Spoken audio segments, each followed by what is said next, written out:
Welcome to Shivering Timbers Dojo. Tonight we're going to finish our deep dive into Tedori Jujitsu, brown belt, yellow belt, tip 6, with the body and the legs. Both of these are in our offensive category with tip 6. They are both from a push, one where they resist just by trying to manly man out of it, and the other is they're really trying to step in and really get that push. In both cases, we are going to use the momentum against them, and because these are offensive, we're not really going to add strikes. Since we're already throwing, we're definitely going to go to the ground and work on a few things there just to add to it for our brown belt sense. So we're going to start with the push from the body. Tip 6, from the body, this is osunage, the push throw. So in this one, offensive, I'm not starting with a punch or anything because I want to push. I don't necessarily want to start with a striking fight. They're fighting back, so I slip to here, off to the side, down, and let's go ahead and grab them up and work a side control. Oh, okay. So if they're going to work something like that, maybe get them an arm lock, something fun. Other side. So again, we push, they resist, come here, throw to here. Now I've got you, haha, from here. Boom. I can catch this here. If they throw up to punch me, I can just grab this and all manners of fun. All right, let's talk about what we're doing and why. So, again, with the tip 6 offensive, we haven't really added strikes to this because I could just come and punch them, but then it's getting in a punching match. This is for if you need to move somebody without necessarily kicking them in the groin to move them. I need to move them to the side, and they're going to resist, and they're not liking this. Maybe I got to get out of somewhere. Maybe I need to do it like that. So if I hit somebody, I'm really going to start a striking match. And I don't necessarily want to do that because it can be hard to control from there. If they're going to let me actually push them and resist it, I like that because then I can get control. If I've got hands on a body, now I can work for my control. If I don't have hands and just start doing this, I can maybe win a fight, but I like control. They're going to fight me. I don't like it. So hit, and they're resisting. Ha ha ha. More's the pity for them. So again, we slip to the side. So how do we slip to the side? We slip to the side from here.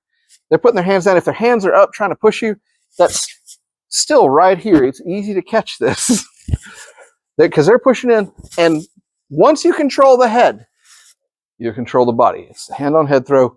You can control a horse with a bridle. You can control a person from a head. If I can control a 2,000-pound horse with a bridle or a halter, I can definitely control somebody who weighs less than 2,000 pounds by controlling their head. So from here to here, down. Here, I've got north-south. Shiho gatame from the top. As they come in, I'm going to block this. I really want to get under the shoulders for this, right to here. As they do whatever they want to do, I'm going to slam down. Boom on the face. Boom on the head. Constrict until they're done.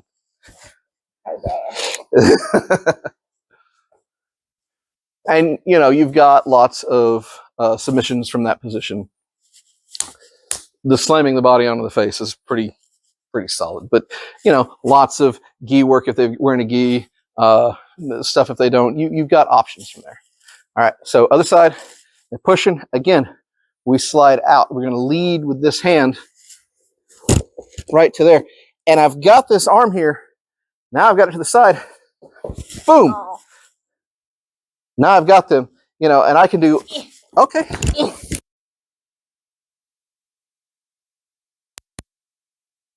Oh, baby.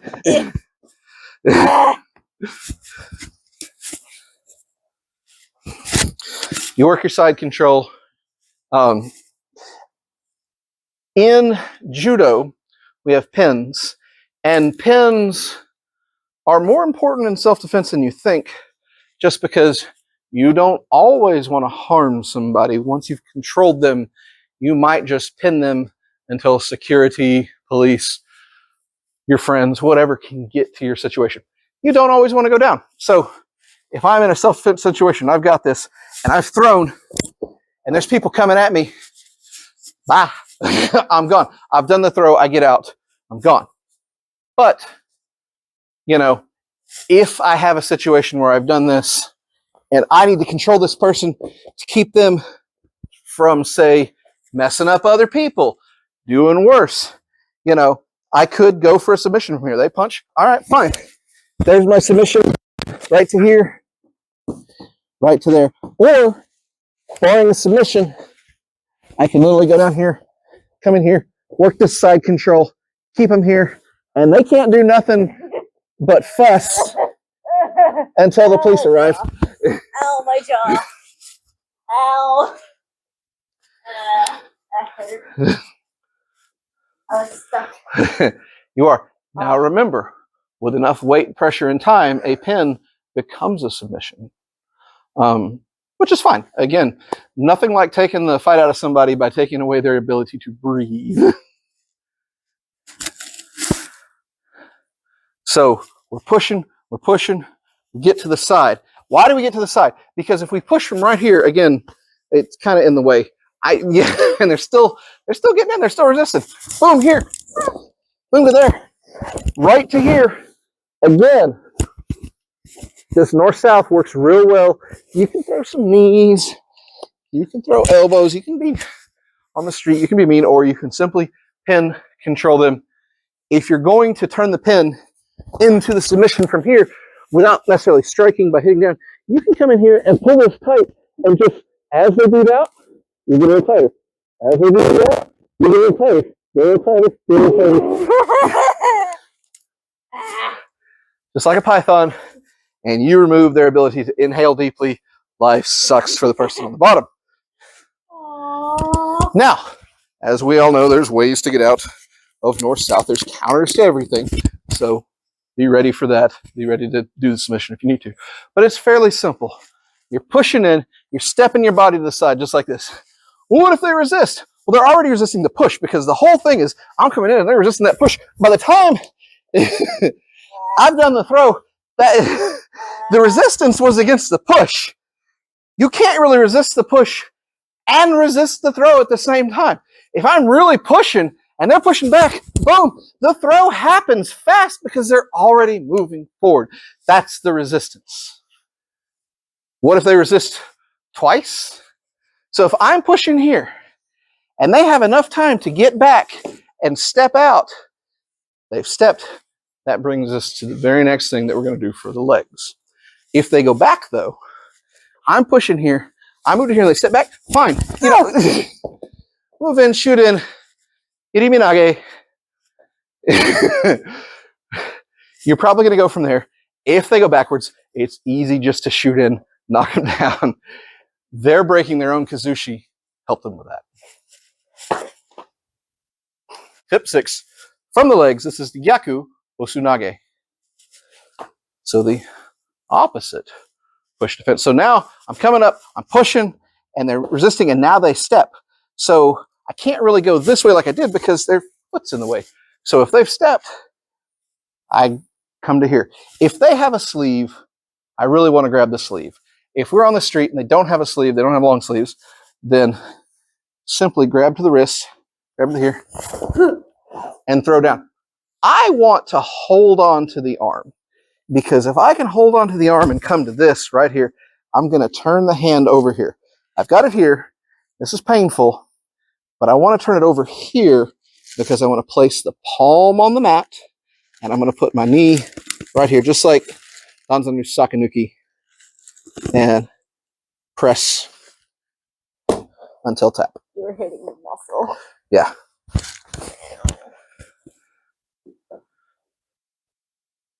So again, press. They've stepped, so I just come here to pull, and I've got a hold of this wrist. So again, I really want to come, and I'm taking the arm to the inside just like this. Put my knee right there on the elbow. right there on that joint to hyperextend. All right, let's talk about what we're doing and why. So against the body, against the push, you will recall my uke resisted, but they didn't take that big step. They're here, so it was easier. They were already pushing their way to there. Now they got smart. So again, it's just not working. So as soon as you see that step, you just catch it from there. That's all it is. You ready? Speedy. Ow. You slapped me. Yeah. So you don't have to be nice about that head push. And again, so to make the sakanuki really work, you're pulling them to you, setting it down, and you don't want the arm out here. You want it inside next to the head because that gives her fewer places to go as you press that knee right there. You keep only hitting the muscle there. You know I'm flexible. I'm trying not to hit your joint and hyperextend it. I'm trying to be kind to you. Well, you're not. That muscle really. Ow. The muscle hurts, yes. The joint hurts and then snaps. Yeah. So again, it's that fast.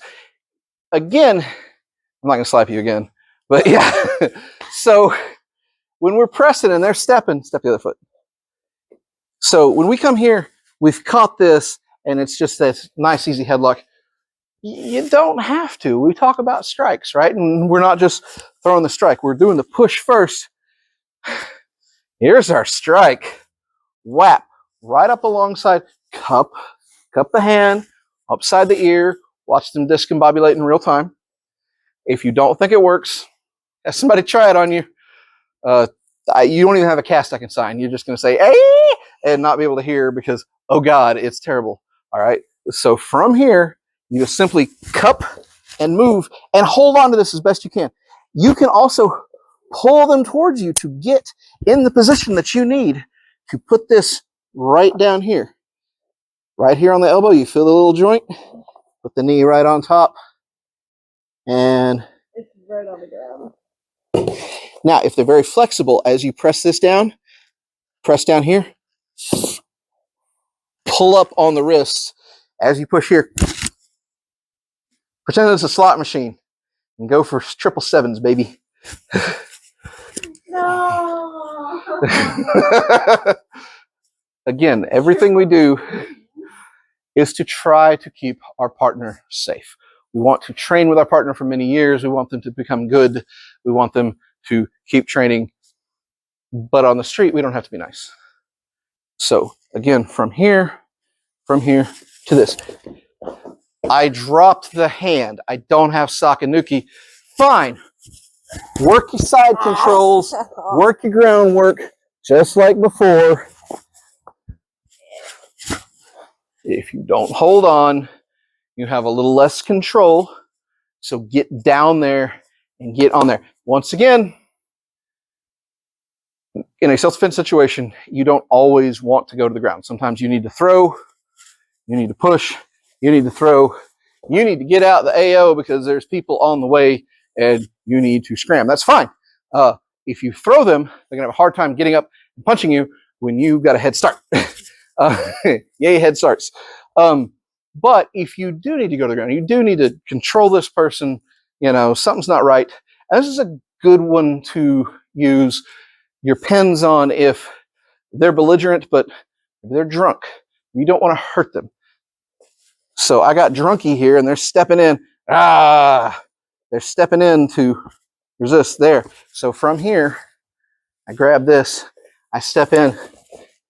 Maybe I couldn't get this, but I need to stop this person because they are drunk. They're going to get up. They're going to keep causing trouble. So come here, you, and we're going to work.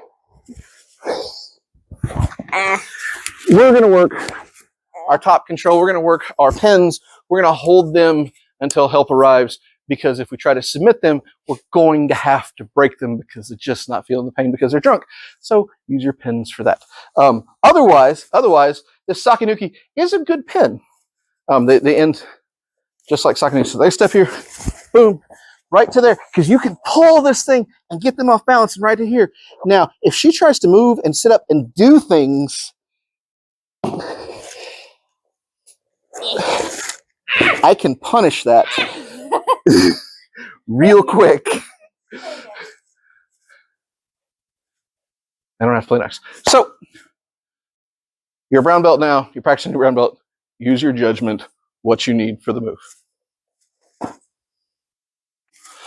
That was Tedori Jujitsu, brown belt, yellow belt, tip 6, from the body and the legs. So both of these are from the pushes. Once again, we're not leading with a punch. We're not leading with a kick.